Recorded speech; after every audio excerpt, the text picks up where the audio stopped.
Olá! Estamos de volta com As Cunhãs, o seu podcast de política do Ceará, além de outras cositas más. Eu sou Camila Fernandes e, como sempre, estou ao lado de outras duas cunhas jornalistas super festivas. A Ebeli Rebouças. Oi, Ebeli. Oi, Camila. Oi, Inês. Oi, nosso convidado especial, que já já será revelado. Muito prazer estar aqui de novo. E festiva como sempre, né? Animadíssima aí para esse fake carnaval que vai ter, mas é melhor do que nada. Bora nessa? Fake carnaval mesmo, né? Assim, eu não sei mulher. nem como é que vai ser. Não vai ter alguns pontos facultativos do Estado, mas vai ser mantido escola. Eu não sei. Pelo menos descansar talvez seja bom, né? Vamos ver. E tu, Inês Aparecida, tudo bem? Tudo ótimo, vocês falando em festa, eu pensando no retiro espiritual, que eu acho que eu vou fazer durante o carnaval. Olha! Fala íntima, vem aí, hein? Doida para dizer o nome do nosso convidado, eu fico coçando, né? Diz. Pois, hoje teremos um daqueles episódios com um convidado especial e desta vez, inédito, iremos entrevistar um político neste podcast de política, gente. A gente sabe que é contraditório, mas a gente estava só focando em artistas, né, nesse quadro que a gente criou desde o ano passado, As Cunhas Entrevistam. Desta vez, para inaugurar as conversas com políticos, recebemos Roberto Cláudio, ex-prefeito de Fortaleza, ex-presidente da Assembleia Legislativa e agora um dos nomes do PDT que podem concorrer ao governo do estado do Ceará nas eleições deste ano. Muito bem-vindo, Roberto Cláudio. Um prazer estar com você aqui, viu? Grande prazer, Camila, Ebeli, Inês, minha gratidão pelo convite e também meu respeito ao belo trabalho profissional de três grandes mulheres jornalistas aqui no Ceará. Um prazer estar com vocês hoje. Obrigada mesmo. Antes de começar, vamos ao recadinho de sempre, né? Para te convidar a se tornar um assinante das Cunhãs e ajudar a manter este podcast e deixá-lo cada vez melhor, né? A gente sempre dá esse recadinho no começo. Para assinar o podcast é fácil. Você pode fazer um pix para a chave ascunhaspodcast@gmail.com ou assinar pelo site apoia.se/ascunhaspodcast. A contribuição, gente, é de qualquer valor mesmo, mas a partir dos R$10 por mês você recebe um episódio extra das Cunhãs e ainda participa da gravação com a gente e ajuda a manter o podcast. Então é tudo maravilhoso, né? E curta as nossas redes sociais, As Cunhãs Podcast no Twitter, no Instagram, no YouTube. Lembrando que este episódio estará também no YouTube com imagens, né? Está lá. Então vai lá ver a gente, ver todas as carinhas e tudo, que aí você vai curtir de um jeito diferente, tá bom? Agora sim, bora começar. Para fazer as honras da casa, né, sobre o nosso convidado, ninguém melhor do que a nossa diva maior, Inês Aparecida, que caprichou no visual, está linda, maravilhosa, como sempre. Olha os brincos enormes, pois é. Pois vamos apresentar Roberto Cláudio Rodrigues Bezerra, é médico sanitarista, formado pela Universidade Federal do Ceará, com mestrado e PhD em Saúde Pública pela Universidade do Arizona, nos Estados Unidos. Atualmente, ele faz pós-doutorado em Economia Política na Fundação Getúlio Vargas. Ele nasceu em Fortaleza no dia 15 de agosto de 1975, bem novinho, ó. Como profissional médico, atuou com foco no planejamento e na avaliação de políticas de saúde pública, especialmente no Programa de Saúde da Família, PSF. Foi eleito deputado estadual em 2006, ele exerceu a vice-liderança do governo Cid Gomes. Em 2006, o governador era o Cid, na Assembleia Legislativa e foi presidente da Comissão de Ciência e Tecnologia. Em 2010, ele foi reeleito deputado estadual e, em 1º de fevereiro, foi eleito por unanimidade presidente da Assembleia Legislativa do Estado do Ceará para o biênio 2011-2013. Mas aí, em 2012, ele não completou a presidência da Assembleia, porque em 2012 ele foi eleito prefeito de Fortaleza para a gestão 2013-2016, tendo sido reeleito em 2016 para a gestão 2017-2020.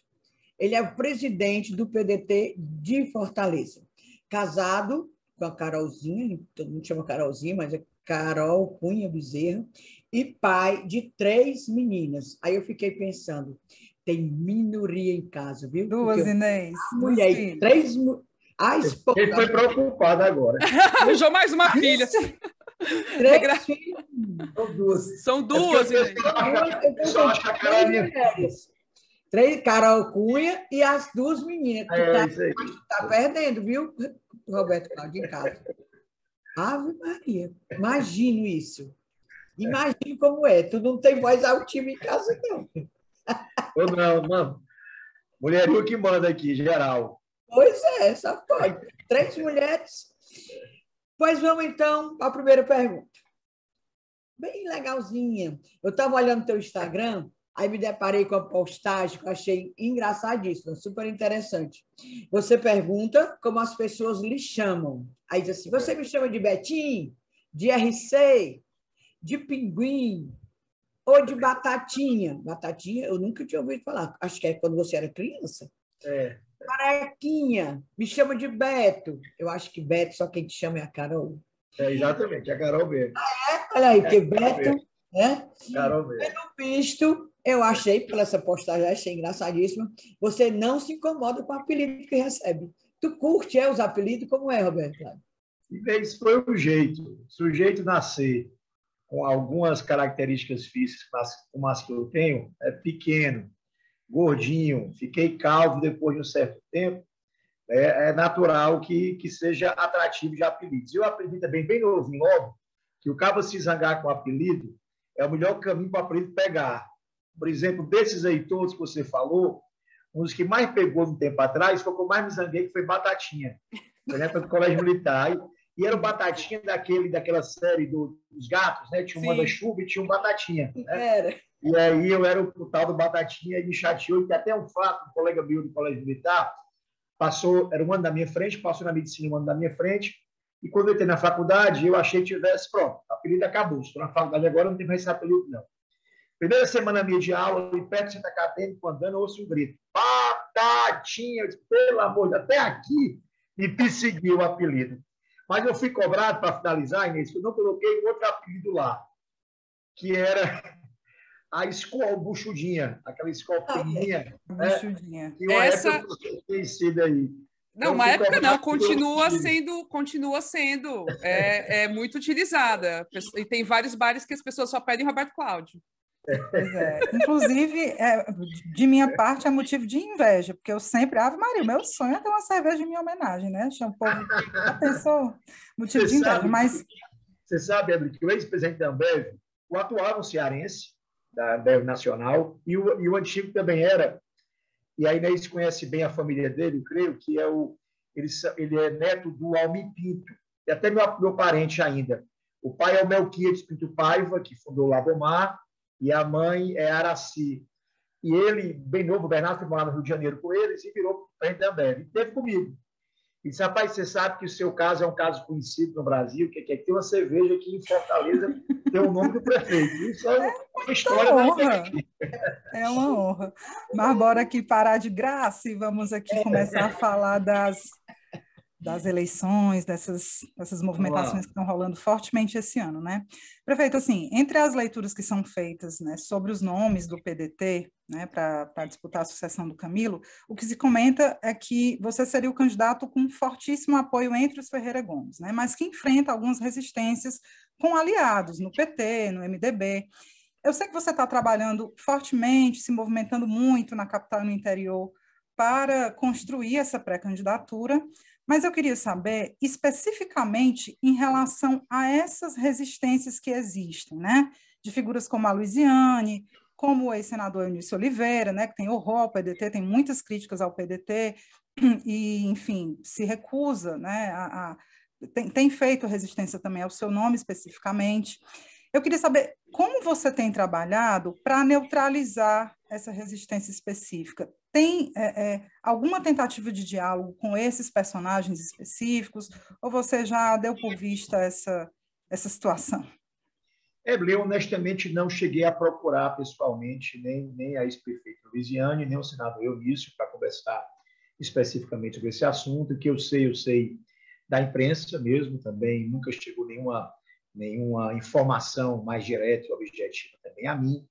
E, honestamente, eu acho que a esse tempo agora, o que interessa é a gente entender quais são as nossas afinidades e qual é o propósito dessa eleição.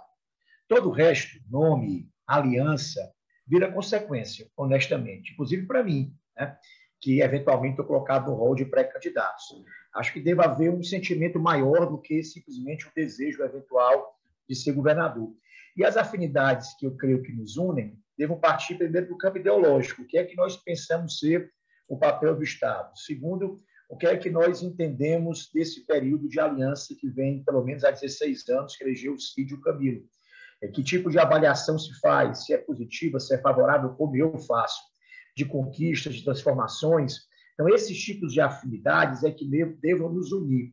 E também de entender qual é o nosso verdadeiro adversário, mais do que um candidato, que tipo de sentimento e valor é o sentimento e o valor que, na nossa visão, é perigoso ao Ceará.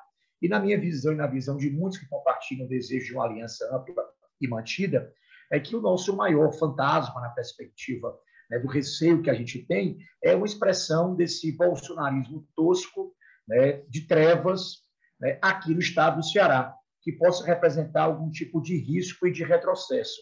Nós temos hoje, não vou me repetir muito, não para dar tempo de conversar mais, mas o Ceará tem hoje dados e números que são inusitados para um estado do tamanho do Ceará, né, também com a relevância econômica, se é da dona economia brasileira, a gente ser hoje o estado com as melhores contas públicas do país, o maior investimento público per capita, 82 das 100 melhores escolas estão aqui, conjunto de investimentos hoje transformadores na área de recursos hídricos, de infraestrutura rodoviária. Isso tudo foi produto de aliança, unidade, coesão, espírito público e de uma aliança que não era um fim em si mesmo, era um meio para criar harmonia para bons governos, que gastassem bem, que escolhessem prioridades populares e que pudessem modificar a realidade de indicadores. É isso que está em jogo e é isso, da minha visão, que deva nos unir enquanto alianças. Preferências, gostos, né, afinidades pessoais, eu acho que tudo isso, honestamente, para mim, deva ser acessório ou secundário ao verdadeiro sentimento que deva sedimentar uma aliança política. Mas, prefeito... deixa eu aproveitar esse gancho, Camila, desculpa. É um discurso, esse discurso ele tem sido repetido pela maioria das lideranças, né? No entanto, eu vou insistir na pergunta, porque, no entanto, já teve, inclusive, um veto público, né, ao seu nome, né? E aí eu vou só insistir na pergunta, que é o seguinte: o que você faz com isso? Né? Porque há uma dificuldade aí, imagine para o Camilo, né, ter dentro do partido dele uma resistência desse tamanho ao seu nome, né? Eu vou insistir só, há caminhos possíveis que você tem traçado nessa tem linha? Coisas que estão no nosso controle e outras que não estão, né? Essa, por exemplo, é algo que, honestamente, não está tanto no meu controle, ter individualmente uma pessoa, membro de um partido, ter preferência por um, ou veto, ou não gostar de outro. E, honestamente, acho que assim, esse tipo de sentimento não ajuda a construir, né, em geral. A gente tem que ser generoso e olhar para frente, né? Olhar para frente, construir as coisas em cima de propósitos, né? É essa a minha defesa, né? Agora, é natural que os partidos, a esse tempo, tenham as suas próprias dinâmicas. O PDT tem a sua, o PT tem a dele, o PSD tem a dele, o PP tem a dele. E a esse tempo é natural que esse tipo de informação fique surgindo, aparecendo, mas até esse momento, o que há de concreto e real é uma manifestação pública do PT de entendimento, de desejo, né, de uma aliança sem veto a qualquer nome por parte, até onde eu entendo, do próprio PT na sua nota, e do PDT de volta também uma nota sinalizando o interesse e o desejo de apoiar uma eventual candidatura do Camilo ao Senado e de manter essa aliança aqui no estado do Ceará mesmo. Nós todos temos a consciência que teremos, dentro dessa aliança, pelo menos 2 palanques presidenciais diferentes, pelo menos porque já há definição da candidatura por parte do PT, do presidente Lula, e a nossa, do PDT, do Ciro. E é possível até, eventualmente, que outros partidos, como o PSD, estejam cogitando ter candidatura própria nacional, né? Então, assim, é possível que outros partidos da aliança também tenham outros candidatos para a presidência da República, o que não seria novidade, porque em 2018 isso já aconteceu aqui, quando a gente tinha um palanque único, o Executivo Estadual com o Camilo e com o Cid, e existiam 2 candidaturas nacionais, no caso a do Ciro e a do Haddad. Então é isso, trabalhar em torno de propósitos. Você perguntar o que é que eu poderia fazer, eu vou sempre defender que nenhum tipo de diferença pessoal seja maior do que o sentimento de responsabilidade com o futuro do Ceará. A gente tem que se ligar muito mais pelas afinidades e pela proteção do interesse cearense, e eu disse explicitamente qual é a proteção: é defender uma história de austeridade, de avanço, de progresso, de exemplaridade que o Ceará tem dado, de boa governança e também de compreensão, de autocrítica do que é preciso ser feito para frente, exatamente para derrotar um sentimento de negação, de mediocridade administrativa, de intolerância política, de hostilidade como linguagem da política e de desconstrução, né? Porque não é pelo caminho apenas da crítica audienta ou do ataque moral que você vai governar. Governar é um ato complexo, difícil, que precisa de competência, equipe, responsabilidade. Honestamente, a nossa turma tem demonstrado isso ao longo desses 16 anos, em que o Cid e que o Camilo lideraram, e o Camilo, no caso, ainda lidera, né, essa aliança nossa mais recente.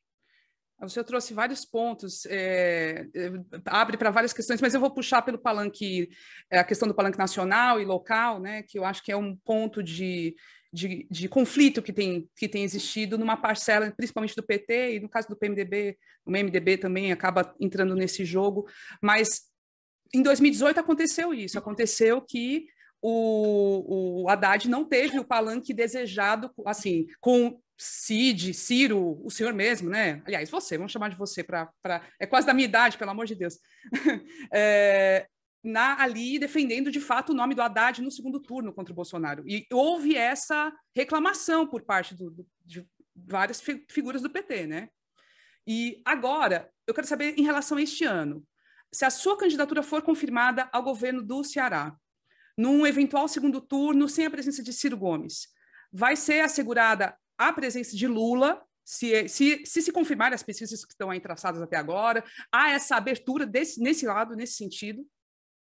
Sendo candidato ou não, o seu trabalho com o cenário, é do Ciro estar no segundo turno. Qualquer outra especulação, eu vou estar me permitindo aceitar e não estar no segundo turno. Então, não vou responder sua pergunta especificamente, porque eu não posso conceber esse cenário. Eu tenho que trabalhar para viabilizar, na verdade, um cenário. Acho que o nosso maior adversário, assim, bem direto no que interessa, acho que o maior adversário do Brasil é esse bolsonarismo, como eu disse, desconectado de ideais, desconectado de projetos, desconectado do compromisso de governar, porque governar é um ato difícil, duro, e parece que o caminho aí escolhido foi estar o tempo todo envolvido em futrica, em fofoca, em confusão, para distrair, né, distrair o povo da tarefa dura que é entregar ao governo. Então, acho que esse é o nosso maior adversário, mesmo a gente tendo alguns palanques, eventualmente, no caso do PT, o Lula, a gente, o Ciro, acho que está claro para todo mundo que defender a democracia, defender os direitos humanos, retomar uma política de respeito ao meio ambiente, industrializar o Brasil mais uma vez, fazer com que o Brasil cresça com mais igualdade, é um propósito, né? Isso é o propósito. E do nosso lado, nosso trabalho é garantir que a gente possa ter dar uma opção ao Brasil, uma opção alternativa ao que representou o Lula respeitosamente no passado, ao que representa o Bolsonaro no presente, para apresentar uma alternativa a isso, que é o Ciro. E nosso papel é garantir que o Ciro esteja no segundo turno e que estiver ao alcance meu e certamente de todos os membros do PDT, de todos os eventuais pré-candidatos, nosso trabalho será nesse sentido para ofertar ao Brasil uma alternativa também. É que o Cid, ele deixou uma porta aberta, né? A declaração recente, ele falou dessa hipótese, né? Que é uma hipótese, enfim. É lógico que vai querer trabalhar pelo Ciro chegar ao segundo turno. E, de repente, até, quem sabe, o sonho ideal seria Ciro e Lula. Nossa, é a nossa torcida, inclusive, sem Bolsonaro no segundo turno. Mas é isso. Então, o que interessa são os nossos adversários, não podem ser apenas as pessoas, né, os nomes, é o que eles representam, né, é o tipo de sentimento que eles representam. Então, está bastante claro para muitos que estão nesse campo progressista, mais ou menos progressista, mas que se consideram pessoas comprometidas com o país, com quem vive na pobreza, né, com quem não tem voz, com quem precisa de inclusão. Está muito claro que sentimentos são hoje adversários do povo brasileiro que devem ser combatidos. A estratégia eleitoral e política de cada partido tem é sua, né? É própria. E a nossa será trabalhar para fortalecer os palanques estaduais e a candidatura do Ciro ao longo do tempo como uma alternativa a outras candidaturas e garantir que eles possam estar no segundo turno, que é o nosso interesse e a nossa convicção e otimismo também. E o nosso, a gente se declara, porque como o podcast é nosso, a gente é a dona, nós somos as donas, a gente toma posição E a gente, todos os nossos cunhanzés e curumins, nossos seguidores, sabem qual é a nossa posição. Realmente eu concordo com você quando você diz que temos um adversário que é realmente o bolsonarismo, seja lá quem o represente, em termos federais ou em termos locais. Isso aí também é nosso, inclusive a gente já falou isso em editorial. Sim. Nós queremos o fascismo, show fascismo. Mas voltando para essa história de pré-candidato do PDT, Roberto Cláudio, primeiro eu queria saber o que é que você acha. Acha legal essa estratégia? Acha legal esse movimento de ter nomes pré-candidatos a um cargo, a uma candidatura, né? No seu caso, são 4, é você, o Mauro Filho, o Evandro Leitão e a própria Isolda. Eu acho muito bacana, Inês, e acho que isso demonstra algo importante para uma disputa eleitoral eventual, mas para a existência dos partidos políticos, que é a necessidade de você formar quadros. Os partidos devem depender menos, cada vez menos, eu creio, pelo menos, em personalidades. Né? Se o partido depende de uma única pessoa, né, acaba ficando muito vulnerável, né? ou acaba as ideias... Acaba se acabando. Quem? Acaba se acabando o partido. Acaba se acabando, as ideias ficam submissas à força, né? E, no caso, à virtude ou às deficiências de personalidade de determinado líder. Quando a gente consegue produzir quadros, renovar partidos, a gente demonstra que a gente tem projeto. E parte desse projeto não é só pensar o futuro, é produzir lideranças qualificadas. Então, eu acho que para a gente é uma oportunidade fazer um debate com 4 pessoas com muitas afinidades em comum, né? Muitas afinidades, com muitos pensamentos em comum, mas também com traços de personalidade e experiências distintas. A gente acaba aprendendo com o outro, se complementando, criando uma liga. Aqui dentro não tem havido disputa entre nós, o que tem havido é um debate construtivo, complementar entre a gente, uma admiração que vai surgindo com o convívio, ao ponto de quem eventualmente sair candidato, sair com a legitimidade do apoio não só do partido, ou candidata, mas dos demais. É um processo que eu acho que constrói a vida partidária e acaba fortalecendo a Constituição na candidatura, menos pelos traços de personalidade eventuais da candidata e do candidato, e muito mais pela força do projeto coletivo. O senador Cid Gomes sempre diz, repete aí em entrevistas, que a escolha do nome vai se basear em pesquisas internas que o PDT está fazendo. Aí eu tô doido. A gente soube, mais ou menos, assim, que quem é que está mais ou menos na frente, tipo Roberto Cláudio no interior, Roberto Cláudio. Mas é que tem um recall muito mais alto, né? Porque tem isso, né? E o Roberto Cláudio parece que não está muito bem na região metropolitana como um todo. Você tem alguma noção desses percentuais, dessas pesquisas? Tenho, mas isso é estratégia, não posso estar entregando assim também, não. Porque como vocês têm boa audiência, se for só os meus amigos assistindo, era beleza, mas nossos adversários também assistem. Então... Mas é sério, essas pesquisas... O que eu posso dizer a respeito disso, né, é que, primeiro, nós temos um governo muito bem avaliado, né? E isso é algo importante, né? É um pressuposto importante para uma candidatura, qualquer que seja ela, que vai representar, de alguma maneira, obviamente, um novo projeto, um novo ciclo, mas que se baseia na defesa da continuidade de uma aliança política de muitos partidos, mas uma aliança que tem um projeto que vem acontecendo. Então, isso é fundamental, é uma questão estratégica, né? E que nós temos candidatos, né, com características de densidade eleitoral distintas, né? E isso também é uma coisa importante, porque vamos ficar todos juntos. Então, quando um de nós, né, sairá com a sua própria força eleitoral e, obviamente, trazendo também um pedaço da força eleitoral dos demais, né? Então, esse é um caminho que eu acho que só tem vantagem, só tem virtudes, né? E também acaba sendo um contraponto, né? Eu vou ter que falar um pouco da candidatura de oposição, uma candidatura que é baseada única e exclusivamente, né, na personalidade do candidato. Ninguém nem sabe bem quem são os aliados, né? Tem a personalidade do candidato, que tem o seu carisma e tal, e ele é a única referência, né, essa personalidade, E esse sentimento meio nebuloso do que representa essa forma mais radical de bolsonarismo que está em torno dos seus aliados mais radicais, né? Então, é isso que tem do lado de lá. Então, ofertar do lado de cá um projeto que seja baseado na união em ampla aliança, que entende que a harmonia, a tranquilidade e a paz administrativa é um instrumento fundamental para a boa governabilidade, que coloca o projeto, a ideia e a unidade acima dos desejos e egos, eu acho que aqui é um contraponto importante do que representa cada polo dessa disputa. Perfeito. É curioso isso, né? Assim, de fato, é uma candidatura muito centrada na personalidade, mas que é engraçado, porque ainda não se tem clareza sobre os aliados que virão, mas assim, a gente vai vendo que pouco a pouco isso vai ficando mais claro. Eu estou fazendo esse comentário para perguntar o seguinte: a disputa tende a ser polarizada, de fato, entre o candidato do PDT e o capitão Wagner, né? Capitão Wagner, goste-se ou não dele, é um cara com liderança, tem liderança no Ceará. Em 2020, por muito pouco, não vamos esquecer, né? Ele não se elege prefeito de Fortaleza, foi uma eleição dura, uma eleição difícil.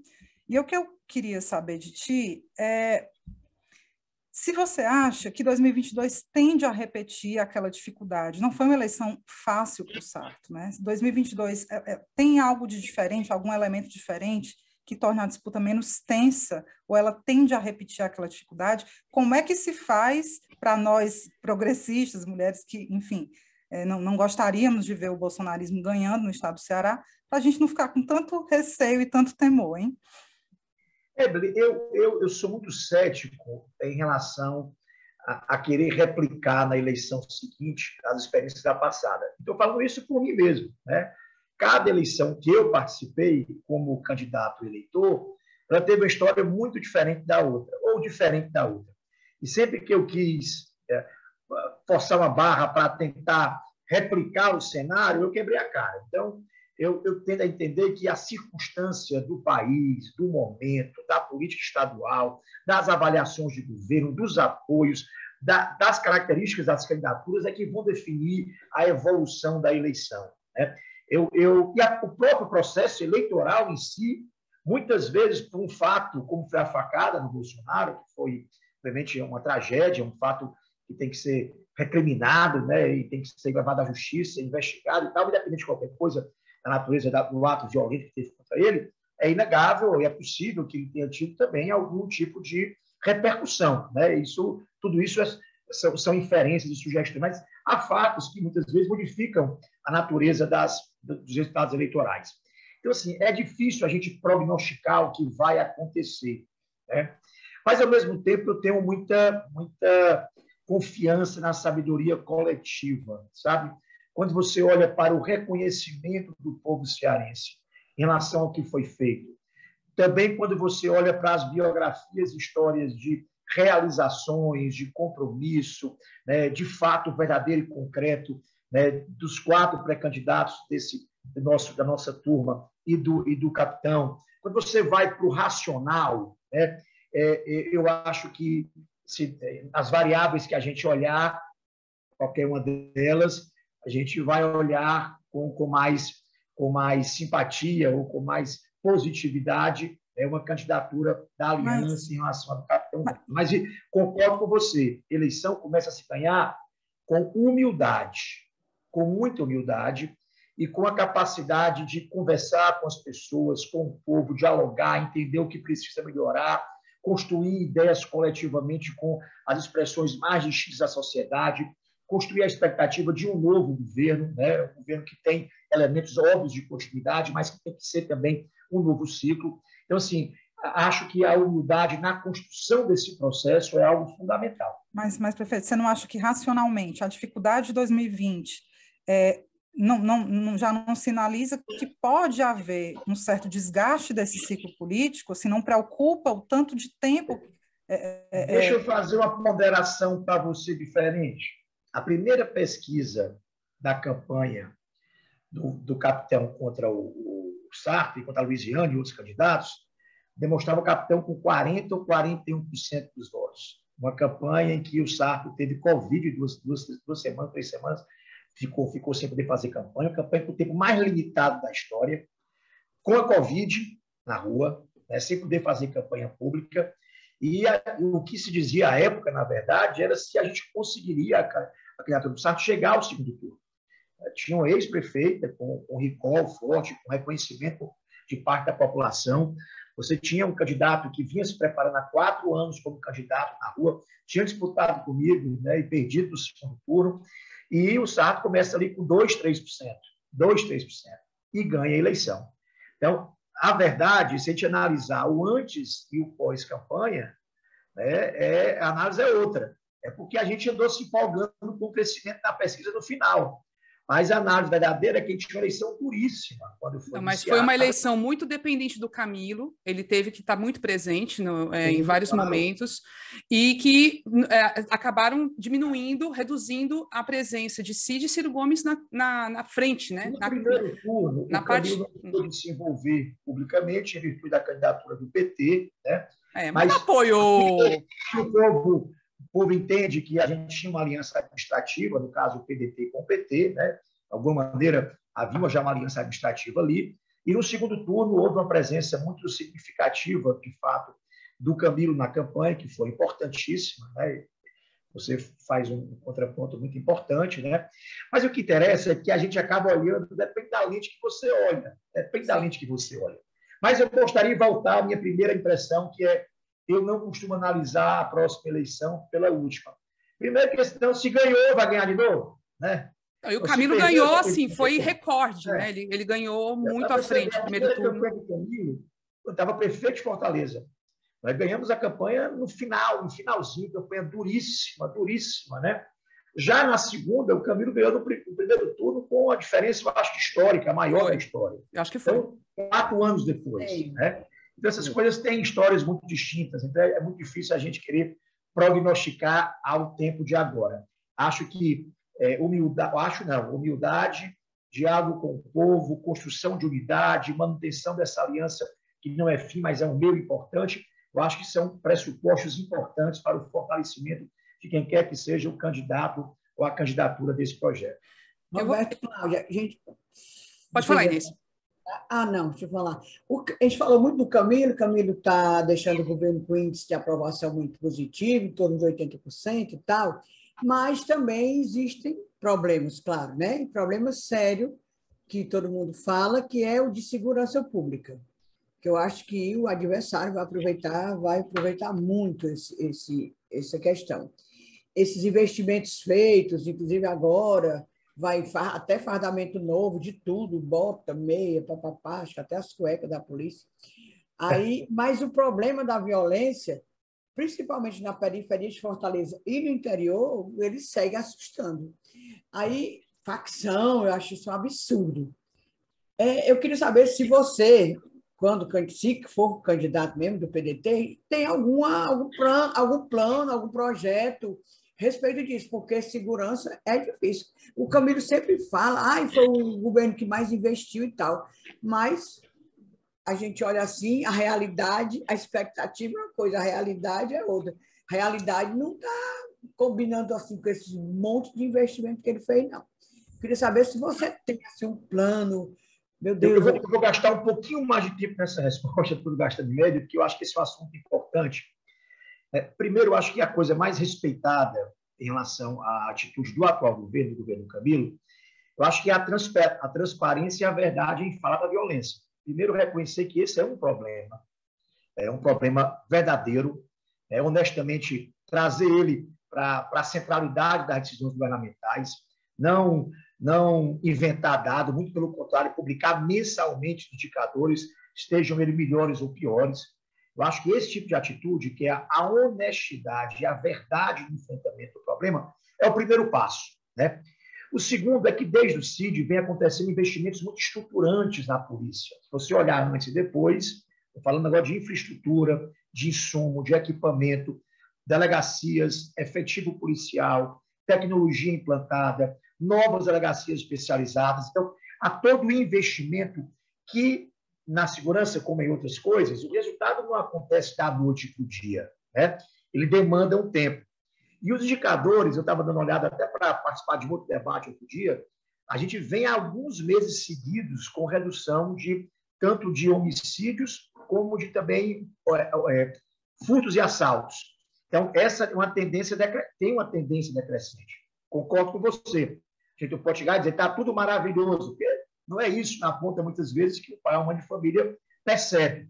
Mas é importante a gente historiar isso, explicar o que está sendo feito ao longo do tempo, explicar como os indicadores mudaram e melhoraram.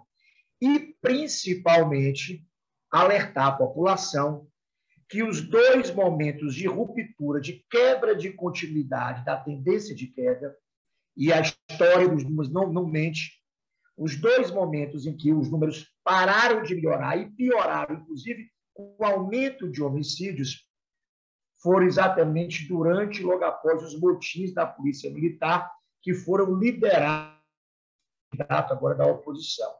Essa é a única contribuição que eu consigo enxergar do candidato da oposição, contribuição não, a influência que ele teve na segurança ao longo de todos os mandatos que ele teve, de deputado estadual, de vereador, de deputado federal. Qual foi a contribuição concreta ao debate que não tenha sido colocada? Travou. Opa, deu uma travadinha. Travou, Roberto Cláudio.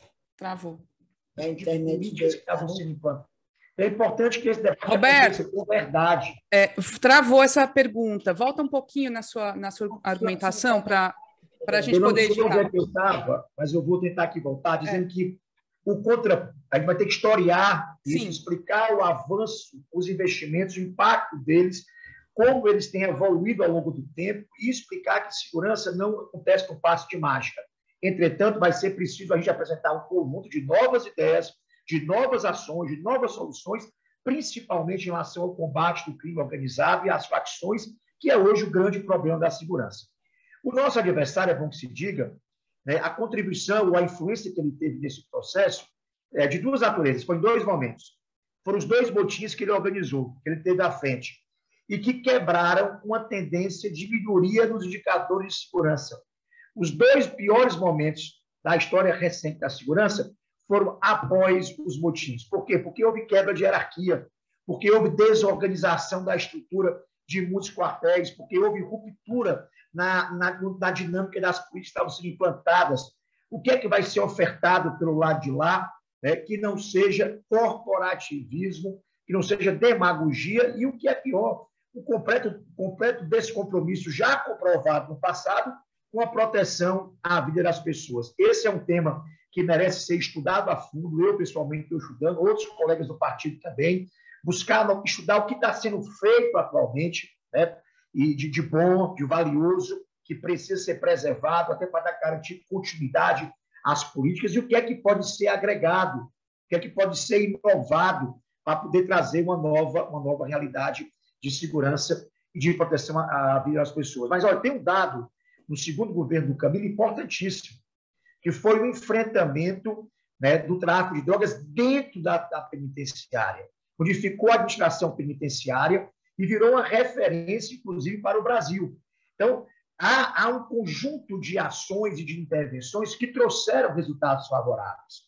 O que se precisa é não se perder o que está sendo feito, aprimorar aquilo que precisa ser aprimorado e trazer também inovações de políticas públicas. Isso tem que ser estudado, debatido com a população, ouvir especialistas para poder apresentar quem quer que seja o candidato desse lado. Isso. E também apontar as contradições e os males, né, que a condução irresponsável dos mandatos do deputado capitão trouxeram, né, à segurança do nosso povo. Não é patente, não é grito alto, né, não é palavra, não é chavão que vai resolver a segurança. Olha o Bolsonaro. Prometeu duas coisas, que foram as vendidas como as grandes, né, as grandes novas ideias da direita brasileira. O combate à corrupção está atolado até aqui, né, até aqui, dentro de casa, né, com as privatizações absurdas protagonizadas pelo Guedes, né, e até aqui enrolado em explicações. E a outra era acabar com o crime no Brasil. E cadê? Qual foi? Travou de novo. Parece estar um pouco instável, né? A internet dele. Vice-prefeito. Oi. Melhorou? Tinha travado, agora voltou. Tava só descendo o pau no Bolsonaro, aí ele está boicotando. Oh, meu Deus, não faça isso. Esses equipamentos utilizados de Israel, né? Agora da Rússia, o boato é esse aí. É isso mesmo, viu? A bad vibes. Agora, eu quero fazer uma pergunta assim, eu vou trazer duas críticas. Para terminar, Camila. Sim, tá bem. O Bolsonaro é quem tinha responsabilidade de combater o crime organizado. Era aumentar o efetivo da Polícia Federal, era poder criar uma Polícia Federal específica nas regiões mais violentas para combater o tráfico de drogas nas fronteiras, né?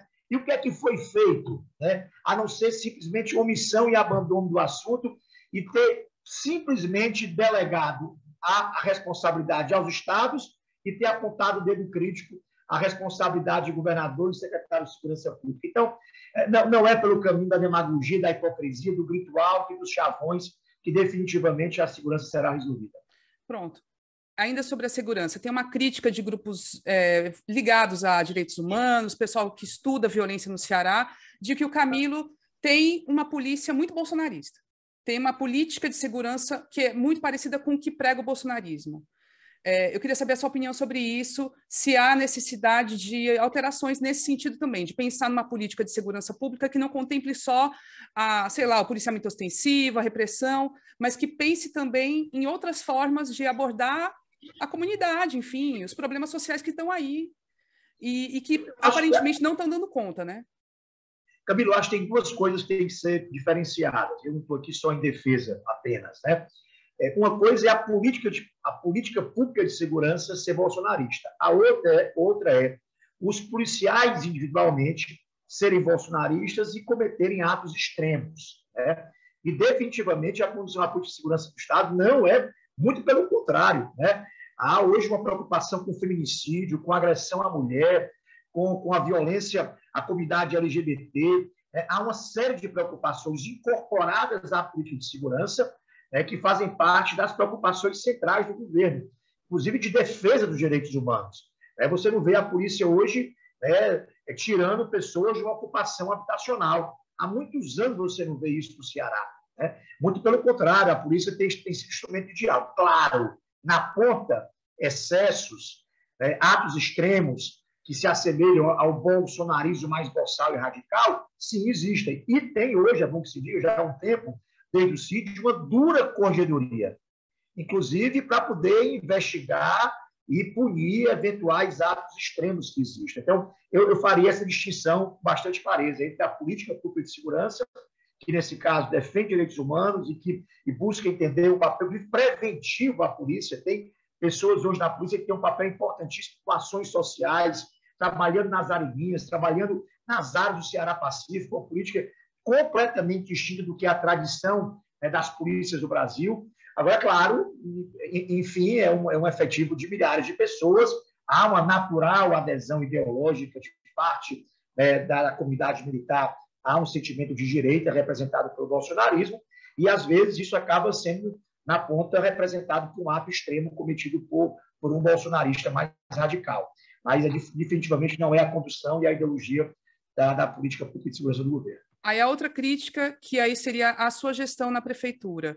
A sua gestão terminou, foi 2020, com a Covid, né? E foi aquela loucura, não tinha vacina ainda, foi de fato aquele momento de ampliar leitos, de tentar resolver um problema que nem se sabia exatamente como é que ia ser feito. E uma das soluções que foram aplicadas no Brasil todo foi o hospital de campanha e foi aquela confusão que a gente sabe, consórcio Nordeste, respiradores, o Giroquina, que a gente chama o senador Girão de Giroquina, falando da indústria da maconha, que comprou respiradores, enfim. E com certeza, essa vai ser uma questão que vão ter contra a sua gestão, que vão falar, não tenho a menor dúvida disso. Eu queria saber se... Já falaram, né? Não, já falaram e vão falar mais. E tem usado a Polícia Federal nesse sentido também, enfim, a gente sabe que isso tem acontecido. Como é que você está se preparando para enfrentar isso? Na época da campanha do Sarca, de 2020, sim, veio à tona de novo uma coisa requentada, que até a prefeitura oficialmente respondeu, que já tinha respondido, já tinha explicado e tal. Complementando a pergunta da Camila, eu acho que você acha também que isso vai voltar no caso de você ser o candidato? A Polícia Federal é realmente dirigida, eu acho, né? Se esse assunto vai voltar, é bastante possível, porque, vamos lá, essa turma carece de projeto. Isso. Carece de projeto, carece de ideia, carece de visão do Estado. Como foi a campanha do Wagner contra mim, a primeira, a minha eleição, e agora contra o Sá. Uma campanha de denúncia, de crítica. Você não conseguia enxergar ali um traço de uma visão urbanística moderna, da decisão de que tipo de modelo de cidade você quer, de que tipo de serviço público pode ser aprimorado através de qual ideia para atender a população. Então, quando carece ideia, floresce maldade, floresce malícia, ataque e denúncia. Então, é possível. Não tenha dúvida quem quer que seja o candidato do nosso lado. Do lado de lá, maior parte do tempo devotado à campanha não será para propor, para debater, será para atacar, denunciar, quase sempre maliciosamente e inveridicamente, muitas vezes, quantas vezes eu fui objeto disso na minha campanha de reeleição. Em relação à questão do Covid, eu faria tudo de novo, tudo que eu fiz de novo. Então, assim, absoluta tranquilidade e consciência. A gente vivia uma crise humanitária, uma tragédia sem precedentes. Se Deus quiser, os nossos netos não vão viver o que a gente está vivendo agora de tão grave. E cabia a mim um papel histórico, ser prefeito da minha cidade no momento em que o povo estava sofrendo.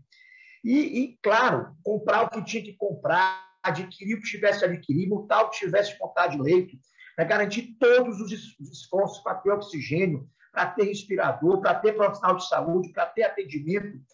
E, infelizmente, essa turma, eles trabalham é uma hierarquia. Lá de cima, o Bolsonaro falou alguma coisa e cada estado, a turma vai para cima para poder replicar o discurso. E aí havia um discurso de denúncia do hospital de campanha, né? E tinha que invadir o hospital de campanha. E 3 bolsonaro, incluindo o próprio capitão, tentaram invadir à força o hospital de campanha quando estava sendo construído ainda. Então, a denúncia não, os ataques começaram antes do hospital funcionar. E o que está aí para contar a história é o que vale para minhas filhas e para a minha consciência. O hospital atendeu mais de 1.200 pessoas, pacientes que precisaram de respirador e outros não, mas salvou vidas. Só foi fechado depois de mais de 100 dias sem receber nenhum paciente. E só foi fechado porque havia um custo em manter ele aberto. Como é que eu poderia explicar manter o custo de um hospital aberto sem paciente? E porque, em paralelo, nós montamos leitos nos hospitais públicos com o tempo, que a gente não tinha no começo. E em Fortaleza não houve o histórico de nenhum paciente ter ficado sem atendimento. É isso que vale para a minha consciência. A eles tem que explicar as contradições do Bolsonaro, que disse que era só uma gripezinha, que tratava com cloroquina, que não precisava se isolar, que a vacina era um lixo, e que agora não precisa mais vacinar menino, criança, e que não precisa de passaporte vacinal, e vai por aí, né? E vai por aí. Então, a eles coube esse papel da negação, da desconstrução, e esse ataque malicioso, moral. Quanto à pergunta da Inês sobre os órgãos de controle, é muito ruim você generalizar comportamentos, né? Até porque são instituições muito respeitadas, né? Que cumprem um papel, a democracia, valiosíssimo. Agora, ninguém tem dúvida que há pessoas, indivíduos dentro dessas corporações cumprindo exatamente as determinações do bolsonarismo contra os seus adversários. A história recente no Brasil inteiro é rica desses exemplos de abusos cometidos por uso indevido de pessoas usando indevidamente as instituições que trabalham, que representam, que são tão caras e tão importantes à democracia brasileira. Mas isso vai passar, isso vai acabar, eu tenho fé, esse ano. Mas eu acho que já estamos quase caminhando aqui para os finalmente, então eu vou aproveitar para fazer mais uma pergunta aqui sobre pré-candidatura, tá? Prefeito. Teve uma pesquisa recente, de dezembro do ano passado, que mostrou um resultado não muito positivo com relação à gestão do Sarto, né? Não sei se você vai lembrar, era 45% de desaprovação e 49% de aprovação, sendo que desses 49%, a maioria era regular, a soma de bom e ótimo era inferior ao de ruim e péssimo. Eu estou falando isso para perguntar o seguinte: a gente sabe que o papel do prefeito da capital, né, o desempenho desse prefeito, ele conta muito numa campanha para governador. E eu queria saber o que é que você está pensando em relação a isso, né? Isso pode afetar o candidato do PDT, esses números ainda muito tímidos do Sarto, principalmente se esse candidato for Roberto Cláudio, né, que passou o bastão. Como é que você está encarando aí essa... Deixa eu falar uma coisa. Eu fui atrás dos meus números, sabe, outro dia, e estavam piores do que esse do primeiro ano, né? E deixa eu explicar para você o que é que eu acho. Não é para ser lua de mel o primeiro ano, uma coisa mais, olha aqui, como é que a gente chegou. Se você parar para olhar, né, o que tem de ótimo, bom, né, é mais ou menos a votação do primeiro turno, né, de votos. Então, é mais ou menos isso. O primeiro ano, Fortaleza é uma cidade muito exigente, graças a Deus, né? E o primeiro ano é um ano em você planejar a cidade. Você vai governar 4 anos. Ninguém começa o primeiro ano como eu terminei o 8º, né? Eu terminei um ciclo. As pessoas me julgaram, ao final, acabei com 70 de aprovação, não estava sendo julgado ali pelo meu 8º ano. Estava sendo julgado pelo meu ciclo de 8 anos, né? Pelo conjunto da obra. É diferente de você julgar o governante com o primeiro ano. Detalhe, o primeiro ano que você precisa planejar, organizar, escolher sua equipe, estruturar suas prioridades e enfrentar uma pandemia do Covid, né? Então, assim, a natureza do primeiro ano é sempre muito complexa e difícil. E o Sarto conseguiu o que acho que é mais importante é a tarefa realizada. O reconhecimento do legado, o tempo trata de decantar e fazer. Primeiro ano, terminou Fortaleza como a cidade, a capital do Brasil, com o maior investimento per capita. Só perdeu para São Paulo em valores absolutos. Fortaleza fez uma campanha de vacinação vitoriosíssima. Nenhum paciente ficou sem atendimento Covid, atendeu todo mundo, né? Além disso, as obras que eu deixei em andamento, que eu não pude entregar, muitas delas, todas foram continuadas e boa parte inauguradas. Algumas ações novas, como das mulheres empreendedoras, mulheres guerreiras, eu acho o nome, e o Juventude Digital, já foram lançadas no primeiro ano. Eu não tenho dúvida que o tempo tratará de decantar o resultado administrativo e fazer o reconhecimento político. É ruim quando você começa... De 0 a 10, primeiro ano. Que nota você daria ao seu sucessor? Essas coisas de nota eu nunca dei para mim. Você dá. Nunca dei para mim. Mas, olha, eu acho que no que interessa, o prefeito Sarto e a sua equipe fizeram muito no primeiro ano. Há também uma coisa de personalidade. A cidade se acostuma com o prefeito. Eu vivi isso depois da Luiziane. Foram 8 anos de Luiziane. Quando eu entrei, demorou um tempo para as pessoas passarem a entender o meu estilo, passarem a me ver como prefeito. Esse é um período de transição.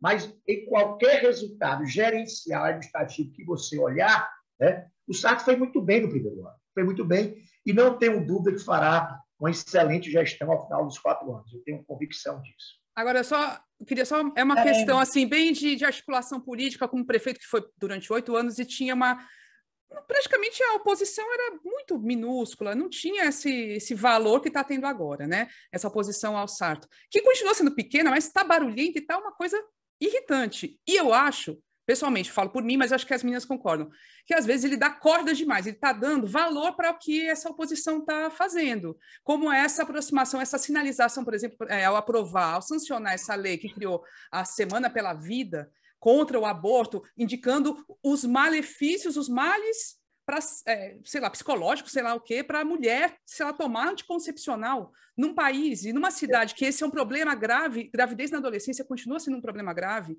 Assim, o Sarto às vezes sinaliza para um lado que o distancia dos eleitores dele, eu acho. Deixa eu fazer uma defesa do Sarto. Ele falou publicamente que houve um equívoco na tramitação, na aprovação da lei, houve um despercebido, alguma coisa, inclusive, não sei se já aconteceu, mas mandou uma emenda modificativa, né, por parte da PGM, teria feito uma modificação na lei, e ele falou publicamente sobre isso, alguns dias depois, exatamente demonstrando que houve ali algum tipo de cochilo de alguém, alguma coisa no meio do caminho. Claro, tu está defendendo porque tu é amigo dele, mas aquela desculpa que para nós, né? Não é obrigado tu concordar comigo, não. Não, mas você sabe que foi desculpa de Jacu. Mas você sabe que foi mesmo? Era uma lei dessa, ela passa, quando chega na mesa do prefeito, ela passa por alguns trâmites, né? Normalmente, quando chega à prefeitura, é a parte política, ao prefeito, a parte política e jurídica passou por ela. Sim. E, de alguma maneira, enfim, passou despercebido ali, porque o tema, a ementa era uma e o conteúdo tinha ali umas coisas bem, né, bem de pegadinha mesmo, o conteúdo da lei em alguns artigos, que eu tenho quase certeza, não quero aqui, não quero ficar sem preciso, mas creio que já foram, inclusive, corrigidas. Logo em seguida, houve a manifestação do próprio Sarto, né, dele, enfim, eu não sei como é que foi, se foi emenda modificativa, se foi uma nova lei, me recordo. Não, sabe o que é que a gente acha? Agora, deixa eu falar um pouco sobre a oposição. Sim. Eu acho o seguinte, eu não sei se há necessidade de agradar a evangélicos para poder continuar, se existe essa necessidade. Não, e a gente sabe que os evangélicos não são uma coisa só. A gente está falando de um grupo muito específico, muito radical. A gente sabe, né? que o Sarto é evangélico, Sim. mas ele nunca deu assim a bandeira que era evangélico. Mas não sei, pode ser uma necessidade. Não, agora, para você ter voto, você tem que concordar com essa pauta dos evangélicos, comportamento. A base do Bolsonaro, Vinícius e Camila, continua a oposição ao Sarto. Ela é oposição ao Sarto. Sim. Mesmo. Né? O que eu acho que está havendo, na Assembleia também, na Câmara dos Deputados, no Senado, é que há uma certa identidade, né, dessas forças bolsonaristas no Parlamento nacional, estadual e municipal. Né? E essa turma faz muito barulho. Né? Faz muito barulho. Muitos se utilizam muito de fake news, criam um problema. Sim. Eu fui vítima disso. Criaram um problema, criaram uma apostila de não sei de quê, né, para fazer um ataque. Depois de foi atrás, nunca existiu apostila nenhuma de nada. Né? Os caras criam uma história para se posicionar sobre a mentira. Né? Então, assim, é a estratégia de muitos dessa turma. Então, o que eu acho que há é uma força de presença. E como a polêmica sempre gera notícia, né? Todo mundo dá. E, às vezes, são leis absurdas, manifestações absurdas, né? E acaba tendo espaço na imprensa porque tem uma absurda que é. Então, acho que o exotismo, vou usar uma palavra de parlamento agora, o exotismo legiferante, né? Dessa turma aí, né? Ele acaba tendo muita margem, muito palco e tal, e tem sido assim no Brasil inteiro, infelizmente, né? Mas agora uma notícia boa que eu vi hoje, só uma parte. O Facebook está avisando para os seguidores, os novos seguidores do deputado delegado Cavalcante, que ele divulga inverdades. Inclusive, ele disse que vai processar o companheiro Zuckerberg, como é o nome do homem? O dono lá do Face, ele vai processar. Mas ele vai processar, eu morri de rir. Pois saiu essa notícia. Quem vai processar? O Cavalcante vai processar o Zuckerberg? Vai processar porque a sair. Não acha graça, não, eu li. Ao menos tem o Bolsonaro ter resolvido agora a Terceira Guerra Mundial. É a mesma. Não falta autoestima nessa turma. O Zuckerberg está tão preocupado que ele não vai dormir esse Acho que ele também vai querer ganhar o Nobel da Paz, será? Mas eu achei legal, foi isso. Está pelo menos uma coisa, uma luz nessa história de fake news. Pois está aparecendo lá. Esse parlamentar, essa pessoa divulga em verdades. Ele está pé da vida. Pronto, falei. E o pior que o tal do Ricardo Salles hoje, né, disse que não disse, né? Tipo, a CNN. A CNN agora acabou de sair com a nota, ele não disse, não. É conversa dele. Só que o ministro do Turismo, que é do mesmo naipe, como se diz, acho que achou que o Ricardo Salles teve muita audiência, né, com esse fato dele, e foi lá e afirmou a mesma coisa também. É uma coisa inacreditável. É isso. Se você chegar no governo, vai encontrar umas figuras dessas. Esperemos que não, esperemos que diminua na Assembleia, né? Algumas dessas figuras não consigam se reeleger. Eu tenho muita profundamente. Fé, eu acho que nós estamos passando por a democracia tem essas vantagens, né? A democracia ela é o melhor regime porque ela vai consertando os próprios erros, né? Com o tempo, ela vai evoluindo, adaptando.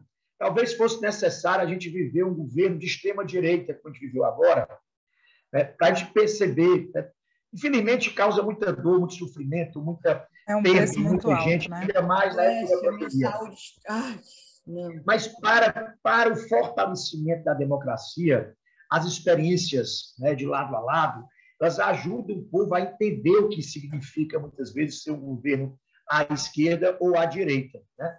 Um cara como Paulo Guedes, né, que não entende nada de povo, no Brasil miserável e desigual como o nosso é, que tem gente passando fome e que fala em acabar o SUS para criar um voucher da saúde, distribuir resto de alimentos para as pessoas mais pobres, é um nicho de ignorância do Brasil com desumanidade mesmo. Né?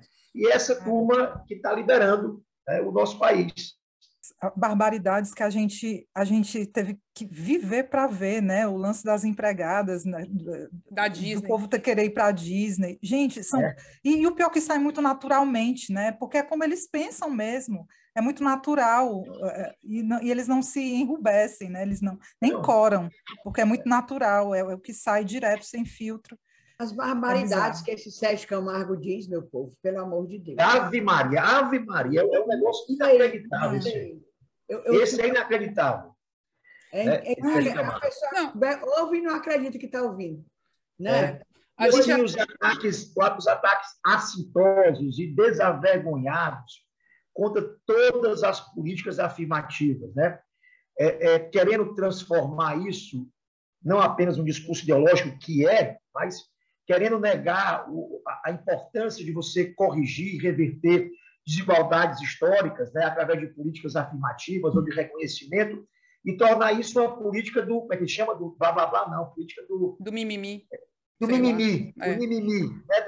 É sintetizar numa frase vulgar, simplória, né, e cheio de preconceitos, um conjunto de lutas por espaço, né, para reverter desigualdades lá do passado, da história e tal. Assim, realmente assim, espero eu que tenha sido também um tempo de aprendizado para a nossa democracia e que a democracia possa sabiamente entender quem de fato tem compromisso com as pessoas ou quem está ali para exercer uma personagem, porque essa turma também entendeu que radicalizar na personagem dá voto, né? Sim. Muitas vezes o cara não é nem aquilo, não.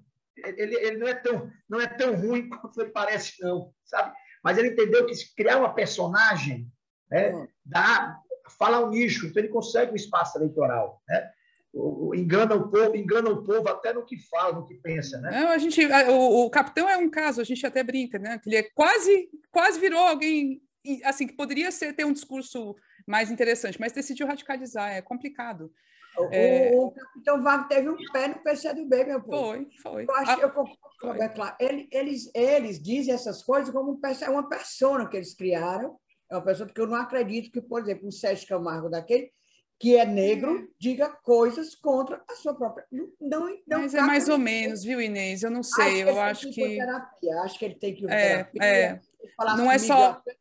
Arranjava um terapeuta para ele. Acho aquilo assim uma coisa, não sei não, doentia. Mas faz uma hora que a gente conversa com o Roberto Cláudio. Olha e aí, vamos chegar ao final, né? Eu ficaria mais meia, viu? O Márcio já está te cutucando aí, prefeito? Ele está aqui do meu lado. Oh, beleza. Porque parece que ele tem uma agenda daqui um pouco. Mas vai ficar mais uma hora que passou rápido, não foi não? Passou rápido. Não, a gente quer Papo agradecer demais. Inteligente, provocativo. Né? Eu acabei falando mais que eu de costume, eu não me solto assim tanto, não. Não, ó, tá vendo? Olha. Conversar com mulher, você é acostumado com 3 mulheres dentro de casa, acostumado. Não, mas nem doeu, não foi nem doeu. Eles souberam me manipular, me mandar em mim como aqui em casa. Principalmente as duas mais novas, sabem? Só para acabar, Inês, com uma piada em relação que você começou falando que eu tinha 3 filhas. Né? Foi 3 mulheres dentro de casa, eu falei 3 filhas. Mas tem uma dura, a Toninha Rocha comigo. Eu era candidato a deputado, eu acho que é deputado estadual, reeleição. Eu estava no Eusébio, parei no café lá, e estávamos eu, a Carol e um tio meu. E aí parou para tomar café cedinho da manhã, e eu ia para um ato no Eusébio, parei para tomar café lá. E a Toninha parou e disse: "Ei, Roberto Cláudio, essa aí é a tua mais velha, é? Essa aí é a tua mais velha?" Mas a Tonha Toma! é esculhambado, mas não é tanto assim, não. Então, são 6 diferença, viu? É para lascar, viu? A É Carol pra deve ter ficado cheia de perna, né? Porque Olha, a Carol Se adorou. sentiu criança. Bom Se demais. sentiu criança, Tonha. Ó, Camila, tu fez a foto, Camila? não, a Qual gente é fez Vamos fazer, eu já fiz aqui vários prints, mas vamos dar um sorrisão aí para a gente fazer um print fazer bem. Sim, vamos fazer um print, Vai. depois a gente dá o tchau. 1, 2, 3 e já. Roberto Cláudio, capricha no sorriso. Pronto, foi. Prefeito, obrigada mesmo. A gente vai estar acompanhando as movimentações políticas. Será sempre muito bem-vindo aqui no podcast das Cunhãs, tá certo? E esperamos que essa campanha seja uma campanha que devolva para a gente um pouco de esperança na democracia, sem baixaria. A gente torce por isso, sabe? Que as ideias sejam discutidas, sejam debatidas. Que os pontos de vista, né? Que divergências sejam colocadas, mas não baixaria. Baixaria é uma coisa terrível e a gente, assim, o país afundou demais nos últimos anos por conta disso. Então, é por isso que a gente gosta de trocar ideia com políticos que a gente reconhece com esse espírito democrático, não com gente baixo nível. Aí a gente não, sabe, não vai dar corda para isso. Sabe? E a gente terraplanista. Exatamente. Antivacina, terraplanista, o que o Eduardo Girão fez no Senado, pelo amor de Deus, gente, pelo amor de Deus. Ficar dando espaço a essa altura do campeonato antivacina, isso é uma coisa vergonhosa. Por sinal, eu queria, assim, depois tem a fofoca, eu vou soltar aqui, a fofoca que eu ia botar no meio da entrevista. Eunício não o perdoa, disse que você e os Ferreira Gomes o traíram e que, no fim das contas, na eleição de 2008, deixaram de apoiá-lo para apoiar o Girão. Eu quero saber se isso é verdade, qual é o seu lado da história e o que acha do senador Girão para Fortaleza, né? O que ele tem feito por Fortaleza nesse sentido. Pergunta bônus, Pergunta bônus. Pergunta bônus. Eu acho que o Ulisses sabe disso. Eu votei nele. Eu votei, não escondi ninguém, disse publicamente, manifestei meu voto antes de votar, né? E, obviamente, sou um homem, acho que a minha história, eu sou homem de lado, homem de posição, de coerência, né? E acho que mesmo quando você paga preços no curto prazo, porque há uma onda contrária à sua posição, você deve ficar do lado daquilo que você acredita. A história trata de respeitar quem é coerente. E a minha coerência me fez, obviamente, votar no início daquela época. É completamente sem sentido eu ter apoiado. O Girão, inclusive, era o senador apoiado pelo meu adversário aqui, principal em forma, que é o capitão Wagner. Então, para além de tudo, né, para além da minha coerência, não faria nenhum sentido enquanto tática, estratégia eventualmente eleitoral e política. Mas acho que o senador Girão tem decepcionado muito, sabe? A impressão que eu tenho é que ele não entende verdadeiramente o papel do Senado Federal. O Senado é uma casa em que você precisa estar lá, diferente do Congresso, que os estados têm pesos proporcionais ao seu tamanho. Lá, os estados, o Amapá, tem o mesmo número de assentos de São Paulo. Então, o papel do senador é defender o Estado, né? É isso que a Constituição propõe, né? E a impressão que eu tenho é que ele tem vergonha de se assumir politicamente, né? Ele, na verdade, é claramente alinhado com tudo que o bolsonarismo representa e tenta se passar como independente. Mas as práticas políticas, os posicionamentos, os votos, as suas ideias são completamente afinadas com a do governo, né? Então, acho que faltou clareza de posição. Eu acho que houve uma grande omissão pessoal dele na CPI, por ter feito um grande trabalho, porque estava ali para investigar, resolveu achar que aquilo era uma casa de espetáculo, era um teatro que poderia... E saiu mal, inclusive, nisso aí, né? Enfim, e fez o que o governo do Bolsonaro queria, né? E no mais, o que é que tem feito, né? Qual é a grande missão, qual é a grande ação, qual é a grande bandeira, qual é a grande defesa em relação aos municípios cearenses, à Fortaleza, ao estado do Ceará? É um mandato que decepciona bastante. Pois pronto. Eu resumo, era essa fofoca. Tudo, eu resumo, ele é uma fraude e ele é maldoso. Porque ele não sabe o que o Senado sabe. Ele faz de caso pensado. Giroquina é uma fraude. Pronto, sou eu que estou dizendo, né? Tu não. Pronto. Em fraude, eu tenho usado fraude. Eu vi para o Sérgio Moro, vem fraude. Fraude. Na minha cabeça é sinônimo de fraude. Pois obrigada, prefeito. Boa semana, boa campanha, hein, pré-campanha, né? Que as coisas corram bem. E qualquer coisa, fala para o Ciro dar uma entrevista para a gente, quem sabe se ele topar. Saúde para você, saúde, cuidado. Vou levar a assessoria dele para sabe? Para poder avaliar o convite, mas que foi um prazer participar com vocês, uma honra. Inês, Camila e Evelyn, um prazer reencontrá-las à distância. Nesse bate-papo muito legal. Ótimo, perfeito. Muito obrigada, a gente Obrigada agradece mesmo, viu? Obrigada. Valeu. Um abraço. Tchau. Tchau. Tchau.